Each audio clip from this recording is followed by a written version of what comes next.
Jerry खाने, हम वक्त बताएगा, हम खड़े होंगे उसके साथ, हम आंदोलन करेंगे उसके साथ में, कंधे से कंधा मिलाकर किसान को मरने नहीं देंगे। ये मैं आप सबके मीडिया के माध्यम से सरकार को चेताना चाहता हूँ कि अपने इस तानाशाही रवैये को बदलकर किसान के बारे में सोचे और उसकी सच्ची, ये खाली योजनाएं बनाने से, पोर्टल करने से ना तो रोजगार मिलने वाला है, ना किसान को कुछ लाभ होने वाला है। धरातल पे आकर उसके ऐसे प्रारूप तैयार करें जिससे किसान को, गरीब को, मजदूर को, बेरोजगार को, छोटे व्यापारी को कुछ सुविधा मिले।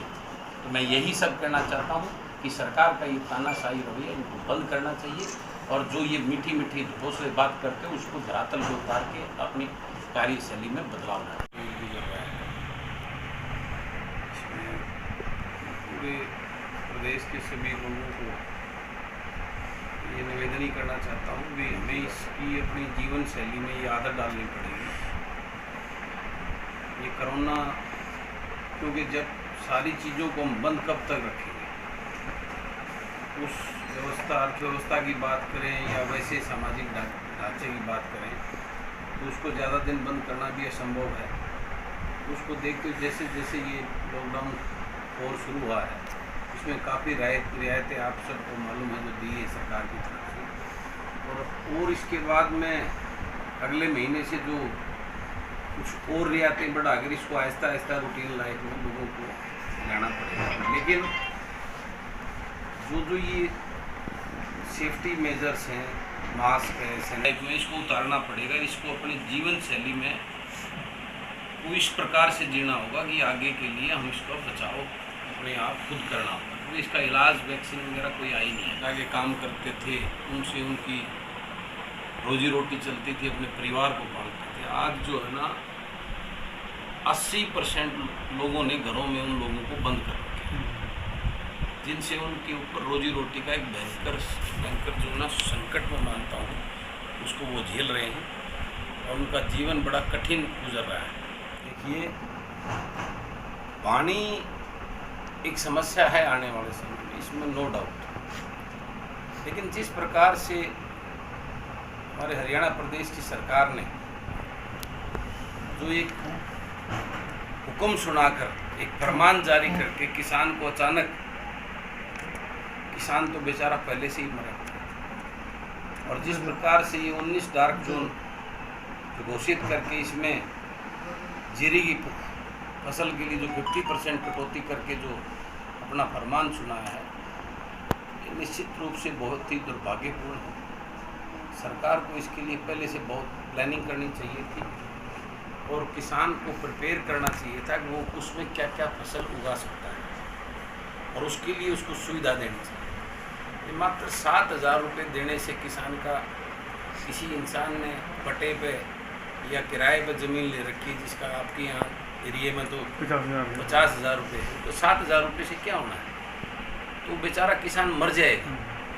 तो सरकार ने ये बगैर सोचे समझे, क्योंकि हमारे यहाँ की समस्या क्या है, किसान से संबंधित कोई योजना बनाई जाती है, कोई वो की जाती है, उसमें किसान संगठनों से प्रॉपर राय नहीं ली जाती। मेरा ये मानना है इस प्रकार की कोई योजना जो किसान से संबंधित योजना होती है उसमें किसान संगठनों के प्रतिनिधियों को बुलाकर उनसे राय मशवरा करके इस प्रकार का निर्णय सरकार को लेना चाहिए। लेकिन ये दुर्भाग्यपूर्ण है कि वो ब्यूरोक्रेसी वहाँ दफ्तर में इसी रूम में बैठकर, जिन्होंने कोई ना तो ये पता कि किस प्रकार से खेती की जाती है, क्या क्या कठिनाई होती है, किस प्रकार किसान इतने महंगे रेटों में ठेके पर ज़मीन लेता है, उसको किस प्रकार से बिजाई करता है, क्या क्या उसके अंदर खर्चे होते हैं, उन लोगों को कुछ नहीं मालूम।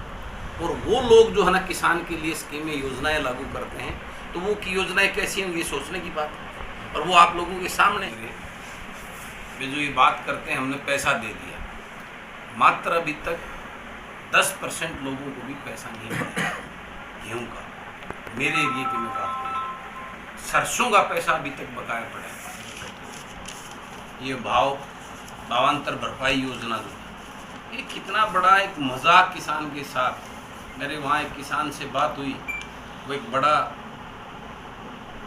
सब्जियों का एक नया क्रांति लाने का एक काम, रमेश पंगाल नाम का एक किसान, जिसने वहाँ ज़मीन ठेके पर लेकर काफ़ी टमाटर की खेती को वहाँ काफ़ी प्रोत्साहित किया लोगों को, उसमें ले जाने का काम किया है। उसकी 8400 क्विंटल टमाटर जिसको उसने रजिस्टर्ड करवा रखा था, उस पे जो भावांतर योजना में जो उसको लाभ मिला है वो 460 रुपये का मात्र। कितना बड़ा एक मजाक किसान के, यहाँ तो घोटाले ही घोटाले। मैं बड़ा हैरान हूँ इस बात पे। जब ये सरकार आई, इन्होंने बड़े बड़े ये कर देंगे वो कर देंगे, भूपेंद्र सिंह हुड्डा के खिलाफ काफ़ी वो की, और उसमें वो जो अधिकारी उसके चहेते थे, खंडेलवाल का नाम उठ रहा, टीसी गुप्ता का नाम उठ रहा, और वो उन इंक्वायरियों में सीबीआई की जांच में शामिल हैं। सभी के अगेंस्ट जांचें चल रही हैं, आपको मालूम होगा, शायद आप मीडिया के साथी हो। और आज उसमें 3 नाम जो है ना हमारे विद साहब ने, उसमें था खेमका जी का नाम, संजीव कौशल जी का नाम और टीसी गुप्ता जी का, 3 नाम पैनल में भेजे। आप सब जानते हैं, नहीं तो मैं आपकी जानकारी के लिए बता दूं, खेमका जी एक ईमानदार अधिकारी, संजीव कौशल जी बहुत ही ईमानदार अधिकारी, और टीसी गुप्ता के बारे में तो कहना ही क्या है। तो हमारे मुख्यमंत्री महोदय ने उन ईमानदार अधिकारियों को छोड़कर, जो जिसके बड़े बड़े कारनामे, मुझे बताने की जरूरत नहीं है टीसी गुप्ता के इतिहास के बारे में, आप सब जानते हैं। मैं बताऊं, मेरे सामने अभी एक दादरी की माइनिंग का बहुत बड़ा केस है, और उस माइनिंग में जिसने वहाँ वो एक ठेकेदार और एक बड़ा कॉन्ट्रैक्टर हरियाणा का, जिसने अभी सीएम रिलीफ फंड में कई करोड़ रुपए दिए हैं, वहाँ बड़ा पिछली सेटिंग में पिछले मंत्री पीडब्ल्यूडी मंत्री के साथ में बड़े बड़े जो ना टेंडरों में बड़े बड़े हेर फेर किए उसने। माइनिंग में 90 करोड़ रुपए उस कंपनी का बताया माइनिंग डिपार्टमेंट का, और आज उसको हाई कोर्ट ने क्लियर कट उसको डिसमिस करके, उसके केस को उसके फॉरफिट करके, उसकी 10 करोड़ की अर्नेस्ट मनी करके उसके अगेंस्ट कार्रवाई करने के लिए हाई कोर्ट का डिसीजन है। और हमारे माइनिंग एसीएस महोदय ने उसकी हीरिंग देकर नए सिरे से उसको जोड़ दो। और वो एसीएस महोदय कौन है? जो एसीएस पहले उसमें मेरे पब्लिक हेल्थ में थे, शरण साहब। यहाँ से प्रवासी मजदूरों को 4 बजे पानीपत में बुलाया, और उनको 4 बजे बुलाकर बेचारे वो 4 बजे भूखे तिसाए भूखे पैसे आके वहाँ बैठ गए। 8 बजे उनको बस में बिठाया गया, और बस में बिठाने के बाद में वो 2 बजे यहाँ से बस चलती है, और 2 बजे बस चल के और वो जाके रास्ते में सनोली रोड पे कहीं उस पर उसको रोक दी। वहाँ 4 घंटे खड़े रखने के बाद में और वो बस को वापस घुमा के 6 बजे वापस पानीपत में उतार। वहाँ जब वो चली, डीसी महोदय अधिकारियों ने अपने फोटो तरवाए, अखबार में खबर छपकी, और वो घुमा के वापस। ये इनका हाल है। शिवाय अखबार के जितने ज़्यादातर अधिकारी अपने नंबर बनाकर फोटो उतार कर यहाँ अखबारों में मीडिया को देने के अलावा इतना बुरा हाल, मैं ये देश का दुर्भाग्य है।